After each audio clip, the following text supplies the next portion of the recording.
तो हेलो नमस्कार दोस्तों, कैसे हैं आप लोग। उम्मीद है बहुत अच्छे होंगे और पढ़ाई लिखाई भी अच्छे से कर रहे होंगे। मुझे एक दोस्त का कमेंट आया था कि सर लाभ हानि वाले सवाल को थोड़ा बेसिक से समझा दीजिए। तो मैं आज उसी दोस्त की कमेंट के आधार पे आज लाभ हानि क्या होता है मैं आप लोगों को आज बेसिक से सिखाने का प्रयास कर रहा हूँ। अगर वीडियो अच्छा लगे तो प्लीज़ वीडियो को लाइक जरूर कीजिएगा, दोस्तों के साथ शेयर कर लीजिएगा और चैनल को सब्सक्राइब करके हमारे साथ बने रहिए। मैं आपको ऐसी ही बेसिक से छोटे छोटे गणित के सवाल लेके आता हूं ताकि आप बेसिक से अगर शुरुआत से गणित सीख सकोगे तो फिर बाद में आपको कोई दिक्कत नहीं होगी। तो देखिए, लाभ हानि क्या होता है। लाभ का मतलब होता है फायदा और हानि का मतलब होता है नुकसान। इतना आप लोग जानते होंगे। अब इसमें देखिए होता क्या है। मान लीजिए आपने एक टीवी खरीदा। एक टीवी आपने खरीदा 10,000 रुपये में। ये 10,000 रुपये उस टीवी आपने खरीदा, तो ये 10,000 रुपये जो है वो टीवी का क्या हो गया, क्रय मूल्य हो गया। क्रय मूल्य, ठीक है। टीवी का क्रय मूल्य हो गया 10,000 रुपये। और इस टीवी को आपने क्या किया, मान लेते हैं ये 12,000 रुपये में आपने बेच दिया, ठीक है। तो ये इसका क्या कहलाएगा, जितने में बेचे वो विक्रय मूल्य। विक्रय मूल्य, तो जितने में खरीदते हैं वो उसका क्रय मूल्य कहलाता है, जितने में बेचते हैं वो उसका विक्रय मूल्य कहलाता है। यहाँ पे देखेंगे क्रय मूल्य हमारा 10,000 रुपये है टीवी का, और उसी टीवी का विक्रय मूल्य 12,000 रुपये है। तो यहाँ क्रय मूल्य जो है कम है, विक्रय मूल्य ज्यादा है। तो आप समझ रहे होंगे कि क्रय मूल्य कम है, अर्थात आपने कम में खरीदा और ज्यादा में बेचा। जब भी हम किसी चीज को कम में खरीद कर ज्यादा में बेचेंगे तो उस कंडीशन में हमें क्या होता है, लाभ होता है। क्या होता है, लाभ होता है। और लाभ होगा तो हम लाभ कितना होगा ये कैसे निकालेंगे, ठीक है। तो देखिए, इन दोनों का जो अंतर होगा वही हमारा लाभ होगा। विक्रय मूल्य ज्यादा है, क्रय मूल्य कम है, तो यहाँ हम विक्रय मूल्य में से क्रय मूल्य को घटा देंगे।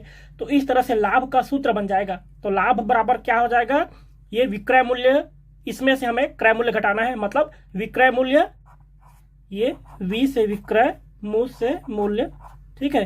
विक्रय मूल्य इसमें से हमें घटाना है। यहाँ घटाव का चिन्ह, किसको घटाएंगे, क्रय मूल्य को। क्रय मूल्य, ठीक है। क्रय से क्रय और मू से मूल्य। विक्रय मूल्य में से हम घटा रहे हैं क्रय मूल्य को, तो हमारा क्या हो जाएगा, कितना लाभ होगा वो निकल जाएगा। अब देखिए, इसी आधार पे मैं यहाँ पे आपका कितना लाभ होगा वो निकाल के बताता हूं। तो हम देखिए क्या करेंगे, विक्रय मूल्य हमारा कितना है, 12,000 रुपये। तो विक्रय मूल्य की जगह हम रखेंगे 12,000 रुपये, तो लिखेंगे 12,000, ठीक है। ये हम 12,000 रख दिए। घटाना है तो घटाव का चिन्ह लगाएंगे।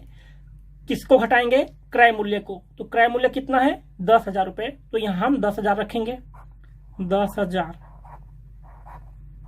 अब देखिए, इन दोनों को घटाने पर क्या होगा, तो आप देख सकते हैं, हम अगर 12,000 में से 10,000 को घटाएंगे तो इस तरह से आप लिख लीजिए। वैसे आप जानते होंगे 12 में से 10 घटाएंगे तो जाहिर सी बात है 2,000 बचेगा, लेकिन आपको शुरुआत से पढ़ाने का मतलब यही है कि मैं आपको हर चीज करके दिखाऊं, इसलिए मैं आपको घटा के दिखा रहा हूं। शून्य में शून्य घटाएंगे तो शून्य, फिर शून्य में शून्य घटाएंगे तो शून्य, शून्य में शून्य घटाएंगे फिर शून्य, यहाँ 2 में शून्य घटाएंगे तो 2 का 2, क्योंकि 2 में से शून्य घटाना है, शून्य माने कुछ नहीं, तो 2 का 2 ही हो गया। 1 में 1 घटाएंगे तो यहाँ पे हमें 0 करना है, और चूंकि शुरू में शून्य है अर्थात 0, तो इसका कोई मतलब नहीं होता। तो यहाँ पे कितना है, ये 2,000, ठीक है। तो इस तरह से आप कह सकते हैं।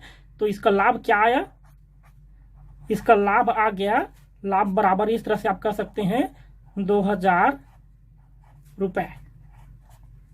तो ये आपका लाभ कैसे निकलता है ये आपको समझ में आ गया होगा। अब इसी आधार पे हम थोड़ा सा हानि क्या होता है ये भी देख लेते हैं। मान लेते हैं एक टीवी था, जो टीवी आपने 10,000 में खरीदा, ठीक है। टीवी का क्रय मूल्य कितना था, क्रय से क्रय, मू से मूल्य, ये समझ लीजिए। टीवी का क्रय मूल्य बराबर कितना था, 10,000 रुपये था, ठीक है। और आपने इसी टीवी को बेच दिया 7,000 रुपये में। मान लेते हैं कि आपने उसी टीवी को बेच दिया, तो उसका विक्रय मूल्य कितना हो गया? 7,000 रुपये, क्योंकि आपने 7,000 रुपये में टीवी को बेचा है ना। तो उसका विक्रय मूल्य कितना हो गया? 7,000 रुपये। जितने में खरीदे हैं वो उसका क्रय मूल्य, जितने में बेचे हैं वो उसका विक्रय मूल्य। अब यहाँ पे देखिए, क्रय मूल्य चूंकि आपका 10,000 रुपये है और विक्रय मूल्य जो है वो 7,000 रुपये है, तो 10,000 ज्यादा है, अर्थात हमने ज्यादा में खरीदा। विक्रय मूल्य 7,000 अर्थात वो कम है इससे, क्रय मूल्य से, तो हमने कम में बेचा। ज्यादा में खरीद के कम में बेचा तो हमको क्या हो गया? नुकसान हो गया, अर्थात घाटा हो गया। तो घाटा को हम क्या बोलेंगे? हानि बोलेंगे। क्या बोलेंगे? हानि। तो हानि बराबर क्या होगा? अब कितना हानि हुआ हमें ये निकालना है। तो कैसे निकालना है? तो यहाँ पे इन दोनों का जो अंतर है वही हानि होगा। अब इन दोनों का अंतर कहने का मतलब क्या है कि जो ज्यादा है उसमें से कम को घटाना है। तो यहाँ देखिए, क्रय मूल्य 10,000 था और वो ज्यादा है, तो यहाँ हमें 10,000 में से 7,000 घटाना पड़ेगा। तो हमारा हानि का सूत्र क्या हो जाएगा? यहाँ क्रय मूल्य ये हो गया, ये विक्रय मूल्य हो गया 7,000, तो क्रय मूल्य में से हमें विक्रय मूल्य घटाना है। तो इस तरह से हमारा सूत्र बनेगा, हानि बराबर क्रय से क्रय मूल्य ऋण माफ कीजिएगा, ये नहीं है, ठीक है, ये ऋण क्रय मूल्य में से क्या घटाना है? विक्रय मूल्य। तो क्रय मूल्य में से विक्रय मूल्य घटा देंगे तो हमें हानि कितना हुआ वो पता चल जाएगा। और इस आधार पे हम क्या करते हैं, यहाँ पे इसको घटा देते हैं। तो क्रय मूल्य के जगह में हम रखेंगे कितना? 10,000 रुपये। तो ये 10,000 रखेंगे, ठीक है, ये 10,000 क्रय मूल्य। अब इसमें से घटाना कितना है? विक्रय मूल्य। विक्रय मूल्य कितना है? 7,000। तो इकाई तरफ से मिलाते हुए लिखेंगे, ठीक है। कई लोग क्या करते हैं कि इधर से 7 लिख देते हैं, फिर यहीं तक खत्म हो जाता है, इधर नहीं बचता। तो हमें इकाई तरफ से ऐसे मिलाते आना है, इधर का जमे या ना जमे उससे कोई मतलब नहीं है। फिर हमें क्या करना है? घटाना है ना। तब क्या होगा? देखिए, यहाँ शून्य में शून्य घटेगा तो शून्य हो जाएगा, फिर शून्य में शून्य घटेगा, शून्य हो जाएगा, फिर शून्य में शून्य घटेगा, शून्य हो जाएगा। और शून्य में से 7 घटेगा नहीं, तो यहाँ से इसको उधार देंगे, ये हो गया 10, ये हो गया शून्य। अब 10 में से 7 घटाए तो कितना बचा? 3। ये हो गया था शून्य। आप चाहें तो यहाँ शून्य करें, ना भी करें तो कोई दिक्कत नहीं है। तो यहाँ पे कितना आ गया? 3,000। तो इस तरह से आपका क्या आया? हानि निकल के आ गया। हानि बराबर कितना आया? 3,000। तो देखिए कितना आसान था लाभ, हानि, क्रय मूल्य और विक्रय मूल्य को समझना। तो उम्मीद है आप लोगों को ये वीडियो अभी तक समझ में आया होगा। अगर समझ में आ गया है तो प्लीज वीडियो को लाइक और चैनल को सब्सक्राइब कर लीजिए, दोस्तों के साथ शेयर कर दीजिए।